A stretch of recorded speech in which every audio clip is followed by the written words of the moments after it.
ഏതെങ്കിലും മരമ്മ പോയി കഴിച്ചിലേക്കുള്ള വാപ്പ അപ്പാന്റെ പണി നോക്ക്. അതാണ് യൂത്ത് വൈബ്.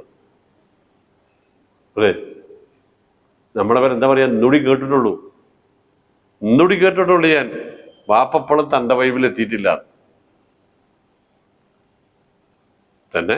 ഓരെടുക്കണ പണി നമ്മൾ കൊടുത്തോണ്ടേ ഓർക്ക് ഇഷ്ടമില്ലാത്ത പണി എടുത്താലോ അപ്പാന്റെ ചിലപ്പോഴും തന്റെ വൈബാണ്. ആലോചിച്ചോളിട്ടാ.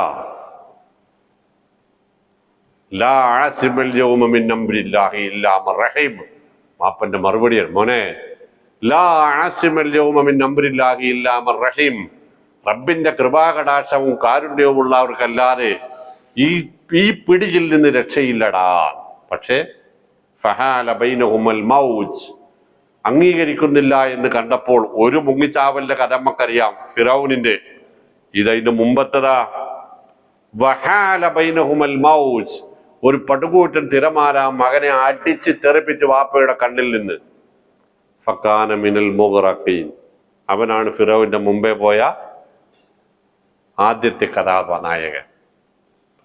അതിൽ പെടണമെന്ന് നോക്കിക്കളി, കുട്ടികളോടൊപ്പം ഒന്ന് പറഞ്ഞു കൊടുത്തത്. തജ്രീബി അഴിനാജദാലിമൻ കാന കുഫിർ എന്ന് പറഞ്ഞ അള്ളാഹ് പറഞ്ഞതറിയോ? വതറക്കിന അല്ലേ, വലക്കത്തറക്കിന ആ സംഭവത്തെ നാം അവശേഷിപ്പിച്ചു. എന്തായിട്ട്?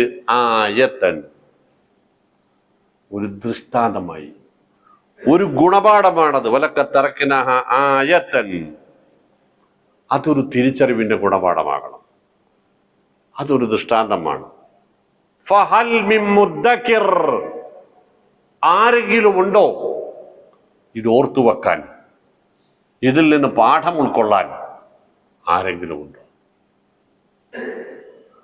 ഫകൈഫ കാന അദാബി വനുദുർ, അപ്പോൾ എങ്ങനെയുണ്ടായിരുന്നു നമ്മുടെ താക്കീതും ശിക്ഷയും? ഒന്നാമത്തെ ചോദ്യം, വലഖദ് യസ്സർനൽ ഖുർആൻ.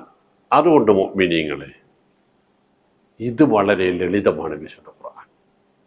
ഫഹൽ മിൻ മുദക്കിർ, ഇതിൽ നിന്ന് ഉത്ബോധനം ഉൾക്കൊള്ളാൻ തയ്യാറുള്ളവർ ആരുണ്ട്? അവർക്കൊക്കെയും രക്ഷയുണ്ട്. ഇതിനോട് പുറംതിരിഞ്ഞു നിൽക്കുന്നവർ ആരാണെങ്കിലും രക്ഷപ്പെടുകയില്ല. രക്ഷ നൽകപ്പെടുന്ന വിശുദ്ധ ഖുർആന്റെ അനുയായികളിൽ അല്ലാഹു നമ്മെയും നമ്മുടെ കുടുംബങ്ങളെയും വിശിഷ്യ നമ്മളെ മക്കളെയും മാതാപിതാക്കളെയും ഇണകളെയും ഉൾപ്പെടുത്തുമാറാവട്ടെ. വസ്സല്ലല്ലാഹു വസല്ലം അലാ മുഹമ്മദ്. അസ്സലാമു അലൈക്കും വറഹ്മത്തുള്ളാഹി.